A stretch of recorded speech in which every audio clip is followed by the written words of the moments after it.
नमस्कार। प्रादेशिक समाचार के साथ मैं नूतन लकड़ा। पहले मुख्य समाचार। राज्य में तेजी से बढ़ रहे कोरोना के नए मामले।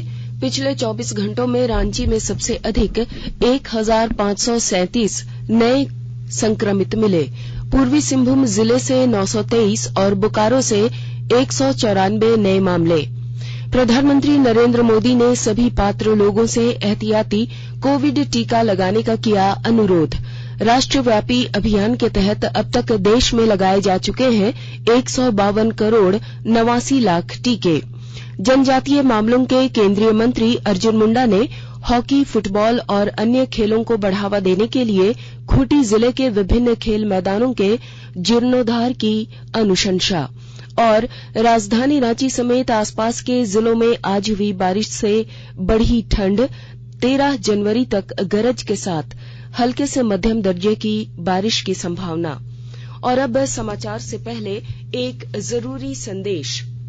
देश के कई हिस्सों में कोविड का संक्रमण तेजी से बढ़ रहा है। हम श्रोताओं से सतर्क रहने और 15 से 18 वर्ष के बीच के बच्चों सहित अन्य लोगों को टीका लगाने में मदद करने की अपील करते हैं। कोरोना वायरस का नया स्वरूप ओमिक्रॉन चिंता का कारण है। कृपया सुरक्षित रहने के लिए 3 सरल उपायों का पालन अवश्य करें। मास्क पहनें, 2 गज की सुरक्षित दूरी बनाए रखें, हाथ और चेहरे की सफाई पर विशेष ध्यान दें। कोविड संबंधी किसी भी जानकारी और सलाह के लिए राष्ट्रीय हेल्पलाइन नंबर 011-2397-8046 और 1075 पर संपर्क करें। और अब समाचार विस्तार से। राज्य में कोरोना के नए मामले लगातार बढ़ रहे हैं। पिछले 24 घंटों में कोरोना संक्रमण की वजह से 2 लोगों की मौत हुई है। राजधानी रांची में सबसे अधिक 1537 नए संक्रमित मिले हैं।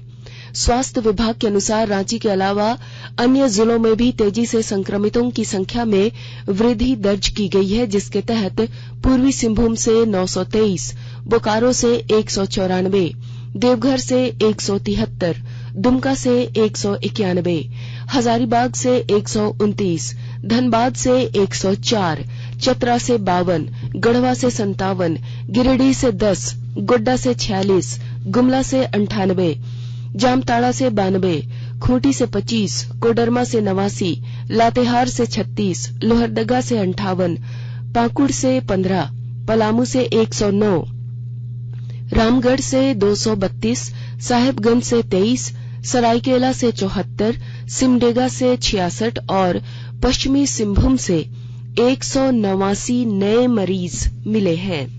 प्रधानमंत्री नरेंद्र मोदी ने सभी पात्र लोगों से एहतियाती कोविड टीका लगाने का अनुरोध किया है। श्री मोदी ने कल टीका लगवा चुके लोगों की सराहना की। उन्होंने कहा कि टीकाकरण कोविड महामारी से निपटने का सर्वाधिक प्रभावी उपाय है। आकाशवाणी के कोरोना जागरूकता कार्यक्रम में अखिल भारतीय आयुर्विज्ञान संस्थान एम्स नई दिल्ली के डॉक्टर अंजन त्रिखा ने कोरोना के नए वेरिएंट ओमिक्रॉन से बचाव के उपाय बताए हैं। पूरी देश में ये जो नया स्ट्रेन है उसके कारण ये पॉजिटिव केस आ रहे हैं, बट इसमें एक अच्छी बात है केसेस इतने सीरियस नहीं हो रहे हैं, बट यस केस बढ़ रहे हैं और यही समय है कि हम सबको घरों में रहना है, मास्क लगाना है और अगर जरूरी हो तभी बाहर जाना है। और ऐसी कोई रैलीज वगैरह नहीं करनी है, या धार्मिक हो या पॉलिटिकल हो या किसी तरह की हो या शादियां हो जहां पे बहुत सारे लोग इकट्ठे हों और बहुत सारे लोग पॉजिटिव हो जाए। केंद्रीय स्वास्थ्य मंत्री मनसुख मांडविया ने देश में कोविड-19 की वर्तमान स्थिति पर आज देशभर के 120 विशेषज्ञ डॉक्टर के साथ वीडियो कॉन्फ्रेंस के जरिए बातचीत की। इस दौरान श्री मांडविया ने विशेषज्ञ डॉक्टर के सुझावों को सुना और उन्हें कोविड से निपटने के निर्देश दिए। बाद में एक ट्वीट में श्री मांडविया ने कहा कि कोरोना से लड़ने के लिए हम सबको साथ मिलकर काम करना होगा। केंद्रीय स्वास्थ्य मंत्री मनसुख मांडविया ने बताया कि एहतियाती कोविड टीकाकरण अभियान के पहले ही दिन 10,50,000 से अधिक लोगों को कोविड टीके लगाए गए। कल देश भर में स्वास्थ्य कर्मियों, अग्रिम पंक्ति के कार्यकर्ताओं और गंभीर बीमारियों से ग्रस्त 60 वर्ष से अधिक आयु के लोगों को एहतियाती टीका लगाने का काम शुरू किया गया। यह टीका उन लाभार्थियों को प्राथमिकता के आधार पर लगाया जा रहा है जिन्हें 9 महीने या 29 सप्ताह पूर्व टीके की दूसरी डोज दी जा चुकी है। देश में सभी पात्र नागरिकों को निःशुल्क टीके लगाए जा रहे हैं। राष्ट्रव्यापी टीकाकरण अभियान के तहत अब तक देश में 152 करोड़ 89 लाख टीके लगाए जा चुके हैं। इस बीच स्वास्थ्य मंत्रालय के अनुसार देश भर में कोविड के 8,21,000 से अधिक मामले हैं। सक्रिय मामलों का प्रतिशत 2.29 है, जबकि स्वस्थ होने की दर 96.36% है। पिछले 24 घंटों के दौरान देश के विभिन्न हिस्सों में कोविड के 1,68,000 से अधिक मामलों की पुष्टि हुई है। आकाशवाणी के ताजा तरीन समाचारों के लिए आप हमारे वेबसाइट newsonair.com पर लॉग ऑन कर सकते हैं। ताजा समाचार Twitter handle @AIR news alerts और Facebook page All India Radio News पर भी उपलब्ध है। आप प्रादेशिक समाचार एकांश के ट्विटर हैंडल @AIR News_Ranchi और फेसबुक, इंस्टाग्राम पेज तथा YouTube channel AIR news Ranchi पर भी हमारे बुलेटिन सुन सकते हैं।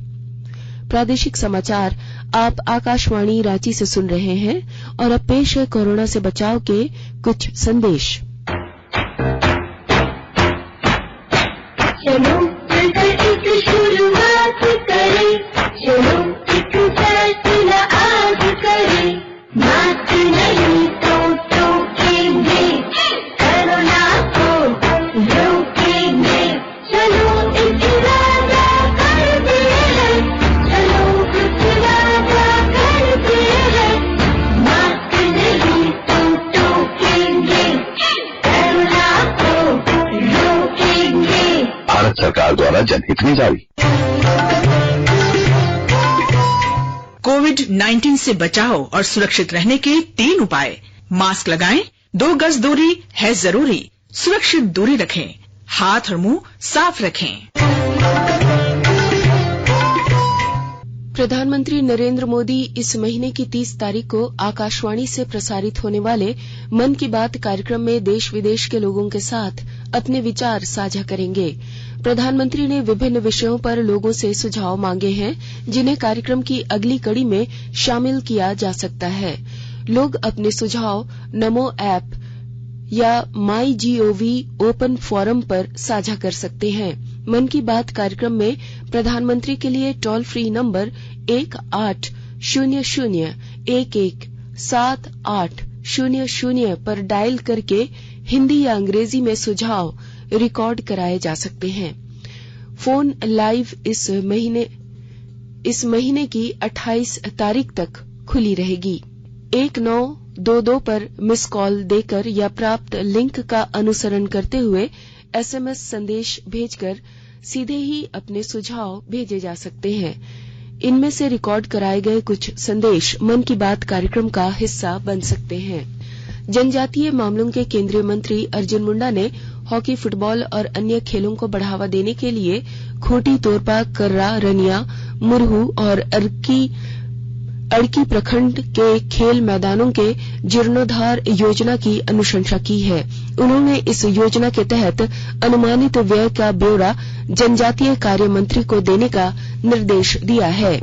देवघर जिले के उपायुक्त मंजूनाथ भजंत्री ने सभी पंचायतों में 100% टीकाकरण और कोरोना संक्रमण के बढ़ते खतरे की रोकथाम को लेकर सभी पंचायतों के कार्यकारी मुखिया, पंचायत सचिव, पंचायत समिति के सदस्य को आपसी समन्वय के साथ कार्य करने का निर्देश दिया है। उपायुक्त ने आज एक ऑनलाइन बैठक में कोरोना संक्रमण के रोकथाम, बचाव, जागरूकता, होम आइसोलेशन और सरकार द्वारा जारी आवश्यक गाइडलाइन से सभी को अवगत कराया।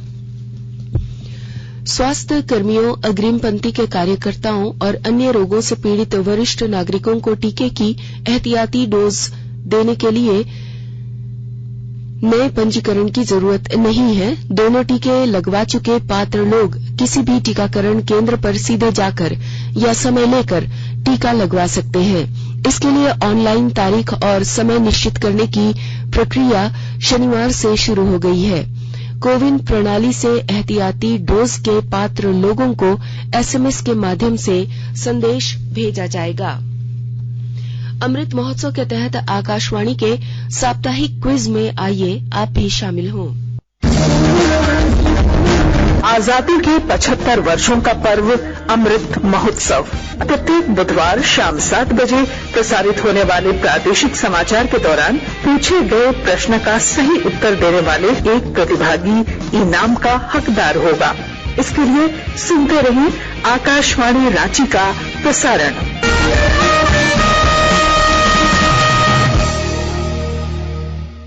जागो ग्राहक जागो, जागो ग्राहक जागो। आजादी का अमृत महोत्सव के लिए सभी उपभोक्ताओं को शुभकामनाएं। हॉलमार्क सोने की शुद्धता सुनिश्चित करता है। हमेशा हॉलमार्क वाले सोने के आभूषण खरीदें। उपभोक्ता किसी भी शिकायत के लिए कृपया राष्ट्रीय उपभोक्ता हेल्पलाइन टोल फ्री नंबर 14404 पर संपर्क करें। उपभोक्ता मामले विभाग भारत सरकार द्वारा जनहित में जारी। जानो अपने अधिकारों को, अपने हक पहचानो, बेईमानों को सबक सिखाओ, ग्राहक अब तो जागो, जागो ग्राहक जागो, जागो ग्राहक जागो।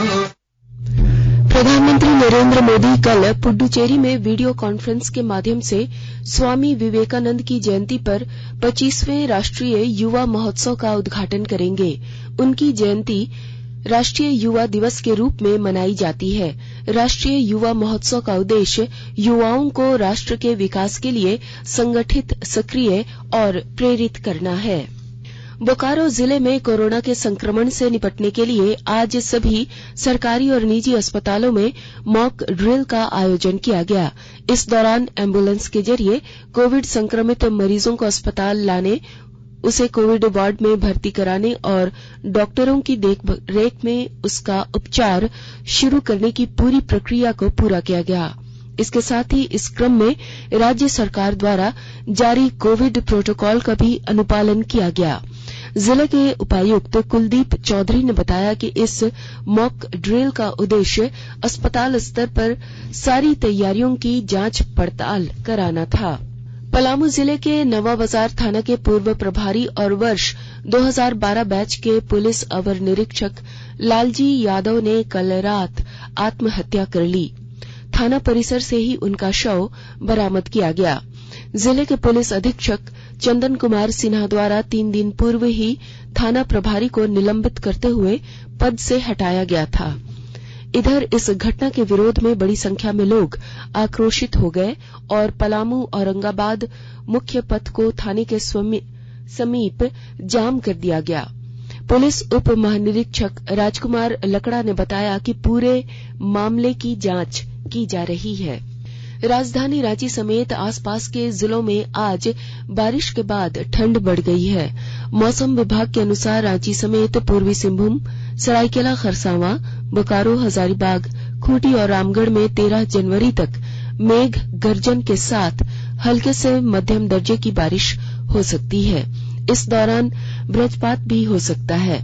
इधर आपदा प्रबंधन मंत्री बन्ना गुप्ता ने बताया कि राज्य सरकार के अधिकारी मौसम के इस बदलाव पर सतर्क हैं और इस संबंध में विभागीय अधिकारियों को आवश्यक दिशा निर्देश दिए गए हैं। दिल्ली में अगले आदेश तक सभी निजी कार्यालय तत्काल प्रभाव से बंद रहेंगे। एक संशोधित आदेश में दिल्ली आपदा प्रबंधन प्राधिकरण DDMA ने कहा कि इस दौरान केवल घर से काम करने की अनुमति होगी। रेस्तरां और बार भी तत्काल प्रभाव से बंद रहेंगे, लेकिन रेस्तरां से पैकिंग करने की अनुमति रहेगी। और अब अंत में मुख्य समाचार एक बार फिर। राज्य में तेजी से बढ़ रहे कोरोना के नए मामले। पिछले 24 घंटों में रांची में सबसे अधिक 1537 नए संक्रमित मिले। पूर्वी सिंहभूम जिले से 923 और बोकारो से 194 नए मामले मिले। प्रधानमंत्री नरेंद्र मोदी ने सभी पात्र लोगों से एहतियाती कोविड टीका लगाने का किया अनुरोध। राष्ट्रव्यापी अभियान के तहत अब तक देश में लगाए जा चुके हैं 152 करोड़ 89 लाख टीके। जनजातीय मामलों के केंद्रीय मंत्री अर्जुन मुंडा ने हॉकी, फुटबॉल और अन्य खेलों को बढ़ावा देने के लिए खूंटी जिले के विभिन्न खेल मैदानों के जीर्णोद्धार की अनुशंसा। और राजधानी रांची समेत आसपास के जिलों में आज हुई बारिश से ठंड बढ़ी। 13 जनवरी तक गरज के साथ हल्के से मध्यम दर्जे की बारिश की संभावना। इसके साथ ही आकाशवाणी रांची से प्रादेशिक समाचार का ये बुलेटिन समाप्त हुआ। नमस्कार।